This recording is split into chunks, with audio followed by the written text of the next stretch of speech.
Hello, everyone, and welcome back to the Daily English Stories for Beginners channel. I am so happy you are here today. I am Lisa. And I am Mike. Hi, Lisa. Hi, everyone at home. I have a very big smile on my face today. Do you know why? Let me guess. Is it because the sun is shining? Or maybe you had a delicious breakfast? Well, yes, I had a great breakfast. But the real reason is I am thinking about my next vacation. I love staying in hotels. Oh, I love hotels too. There is something so special about sleeping in a big, soft bed that you didn't have to make yourself. Exactly. No cleaning, no cooking, just relaxing. But Lisa, sometimes checking into a hotel can be a bit scary if your English is not perfect. You are right, Mike. There are many specific words we use at a hotel. Words like reservation, check-in, and amenities. Yes, and if you don't know the words, you might end up with a very strange room, or even worse, no room at all.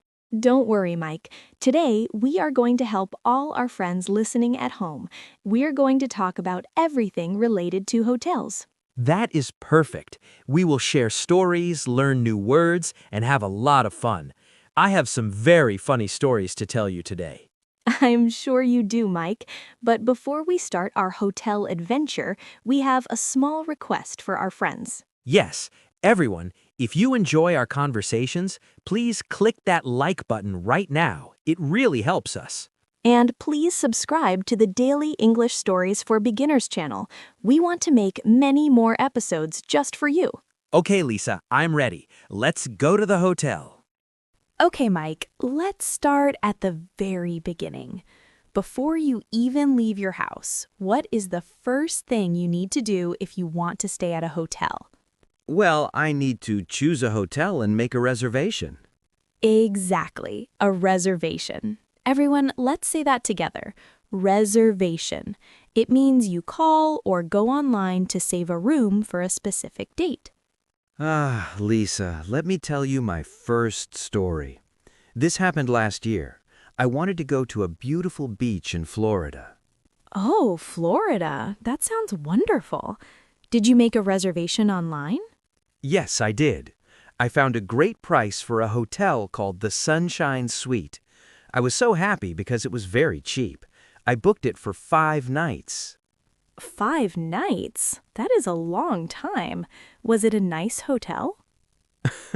Well, I arrived at the airport in Florida. I took a taxi to the address, but when I got there was no beach, there was no sun, there was just a small office building. What? No beach? Why not? Because I made a mistake. I booked a hotel in a city called Florida, but it was a tiny town in the middle of the mountains, not the state of Florida. Oh no, Mike, you booked the wrong city. That is a very common mistake. Always check the map before you confirm your reservation. I learned my lesson. Confirmation, that is another good word. The hotel sends you a confirmation email to prove you have a room. Yes, always keep that email on your phone. So, Mike, what did you do? Did you find a real hotel? Yes, I found a new hotel. I arrived at the lobby. The lobby is the big entrance area, right? Exactly. The lobby is the first room you see. It usually has sofas, a big desk, and maybe some flowers. It is the heart of the hotel. I walked into the lobby with my big blue suitcase. It was very heavy because I packed too many shoes. You and your blue suitcase, Mike. Did anyone help you with your luggage? Yes, a very kind man in a uniform came to help. He is called a bellhop, right? Yes, a bellhop or a porter. They help guests with their luggage. Everyone, luggage is just another word for your bags and suitcases. The bellhop looked at my bag and said, "Sir, do you have rocks in here?" I was so embarrassed. I told him, "No, just 10 pairs of sneakers." 10 pairs? Mike, you only have 2 feet. I know. Anyway, he put my luggage on a small cart and told me to go to the front desk. Good. The front desk is where the receptionist works. This is the person who helps you check in. I love that phrase, check in. It means you tell them you are here and you get your room. Right. So you are at the front desk. What did the receptionist ask you? She said, "Hello, welcome to the Beach Hotel. Do you have a reservation?" And I said, "Yes, my name is Mike. Here is my confirmation number." Perfect. That is exactly what you should say. Did she ask for your ID? Oh yes, she said, "Can I see your passport or your driver's license, please?" In hotels, they always need to check your identification or ID. That's right. Every hotel needs an ID for safety, and sometimes they ask for a deposit. A deposit? What is that? A deposit is a small amount of money you give the hotel at the beginning. They hold it in case you break something or use the minibar. They give it back when you leave. Ah, I understand, like a safety payment. Luckily, I had my credit card. Good. Then what happened? Did she give you a key? Not a metal key. She gave me a key card. It looks like a credit card. You just tap it on the door and click, the door opens. Yes, most modern hotels use key cards. But wait, Mike, before you went to your room, did you ask about the amenities? Amenities? That's a big word, Lisa. Can you explain it? Of course. Amenities are the extra things the hotel offers to make your stay better. For example, a swimming pool, a gym, free Wi-Fi, or breakfast. Oh, I love amenities. I asked, "Is the Wi-Fi free?" And she said, "Yes, it is complimentary." Complimentary. That is a very important word for travelers. It means free of charge. If a drink is complimentary, you don't have to pay for it. Complimentary coffee is my favorite phrase in the world. I agree. So you have your key card, you know about the pool and the free coffee, you are ready to find your room. Well, finding the room was another adventure.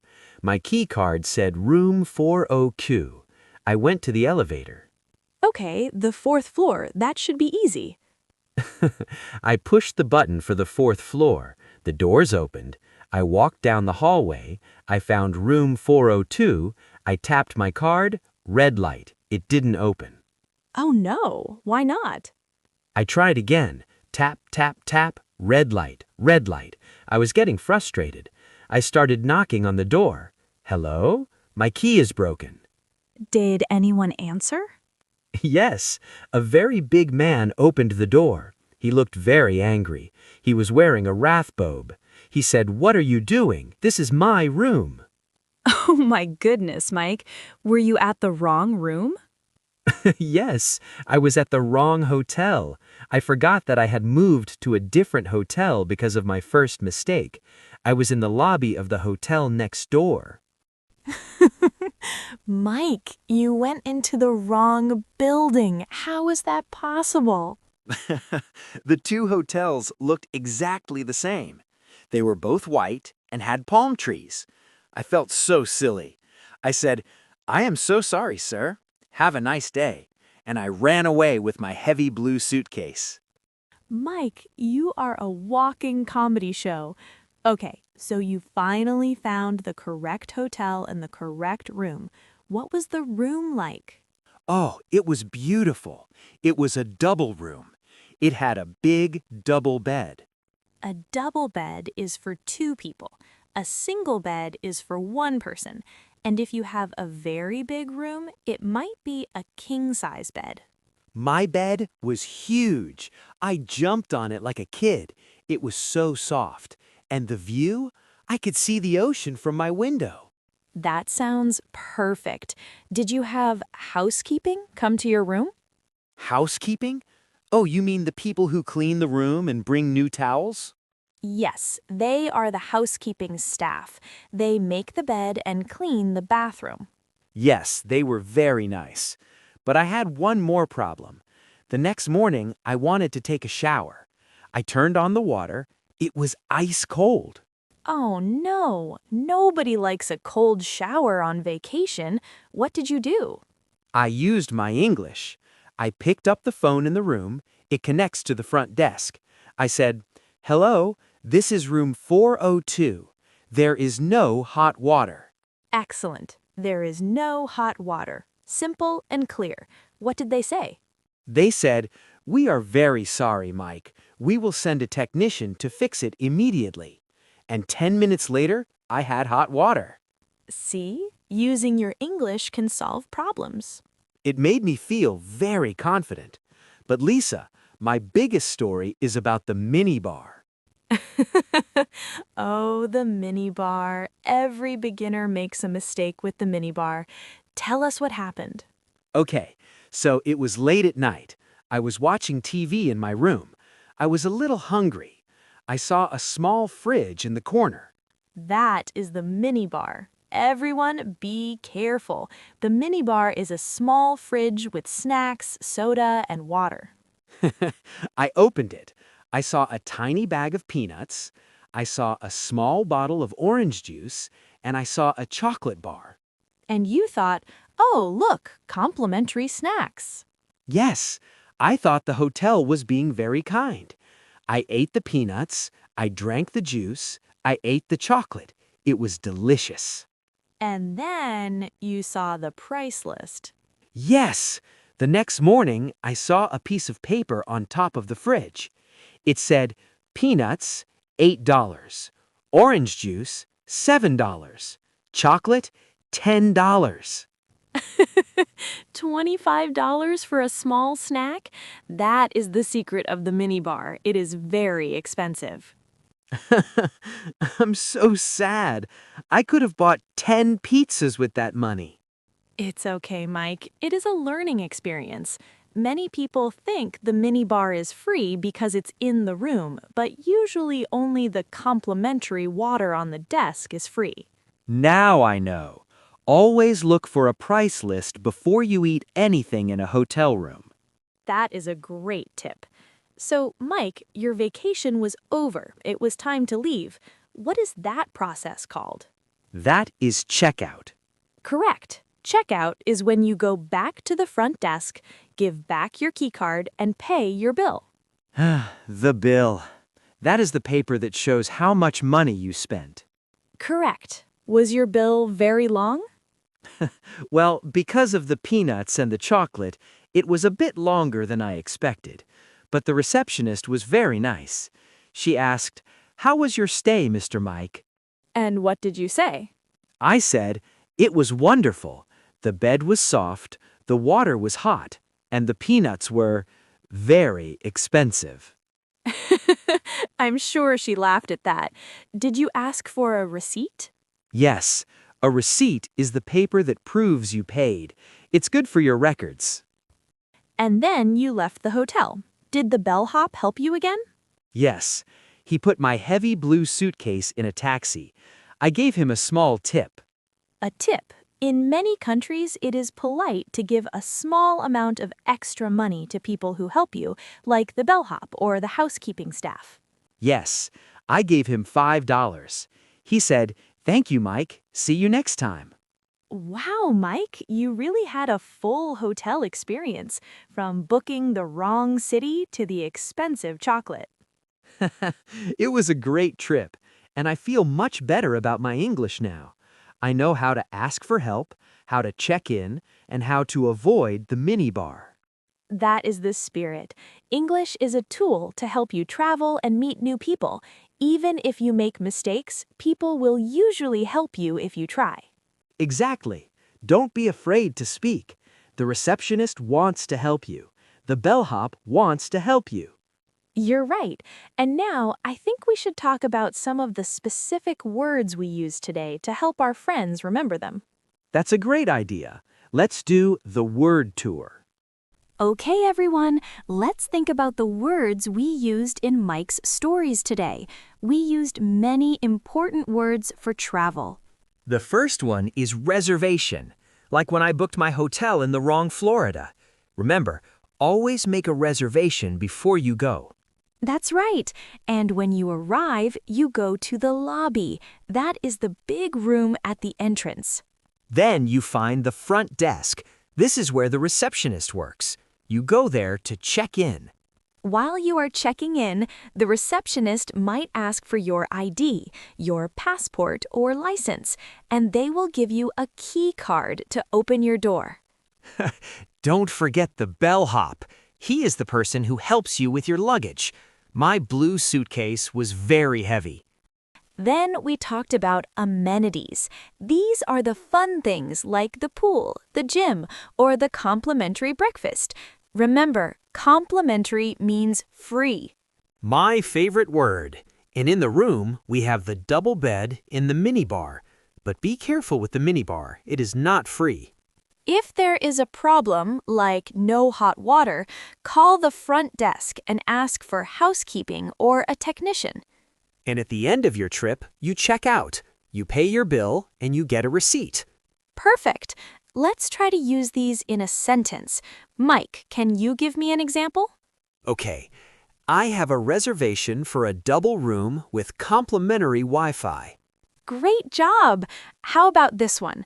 The bellhop carried my luggage to the lobby during checkout.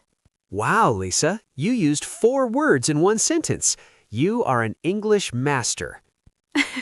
It just takes practice, Mike. The more you say these words, the easier they become.